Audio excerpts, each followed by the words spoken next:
Të nderuar deputet të Kuvendit të Republikës së Kosovës, të dashur qytetar, të nderuara media, para se të vazhdojmë me rendin e ditës, e konsideroj të nevojshme që të ndalem në dy çështje që dolën nga seanca e kaluar.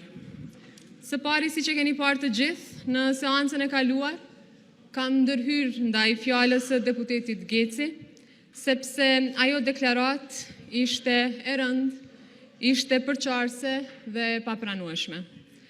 Dua të ritheksoj se krerët e ushtrisë çlirimtare të Kosovës po mbahen padrejtisht në Hagë dhe uroj që vendimi i gjykatës do ta korrigjoj padrejtësinë e madhe të prokurorisë së specializuar.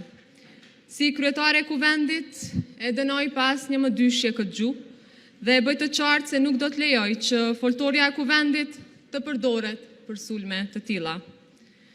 Po, le të debatojmë me argumente, me ide, por asesi me qëndrime që e cenojnë luftën tonë çlirimtare dhe ata që i dolën zot këtij vendi në kohën dhe në periudhat më të vështira për popullin tonë.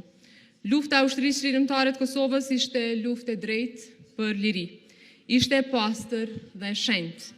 Çdo tentim për ta zbehur apo për ta njollosur, atë është i papranueshëm nga kushdo që bëhet dhe kudo që bëhet. Së dyti, dje u bë publike dhe gjua seksiste kundrejt nënkryetares së Kuvendit, zonjës Vlora Qitaku. Të nderuar deputet të këtij kuvendi.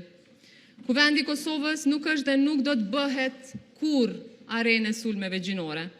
Gjua seksiste dhe poshtruese ndaj graven politik, por edhe ndaj çdo vajze dhe gruaje në shoqërinë tonë është e papranueshme, është e turpshme. Asnjëherë nuk do të hesht përballë kësaj gjue dhe nuk do të lejoj që ajo të normalizohet në Kuvendin e Republikës së Kosovës. Deputetët në këtë sallë janë përfaqësuese të zgjedhura të qytetarëve.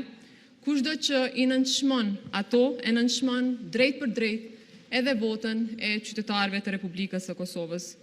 Kush ka argumente, le t'i paraqes ato. Kush ka mospajtime, le t'i shpreh hapur mospajtimet. Por fyerja, paragjykimi dhe nënçmimi nuk janë debat dhe ato nuk do të tolerohen asnjëherë.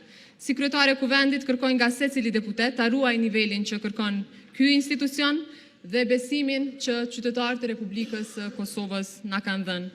U bëj thirrje të gjithëve që ta ruani dinjitetin e kësaj salle dhe të gjithë bashk të dëshmojmë se jemi përfaqësues të denj të interesave të qytetarëve. Ju faleminderit.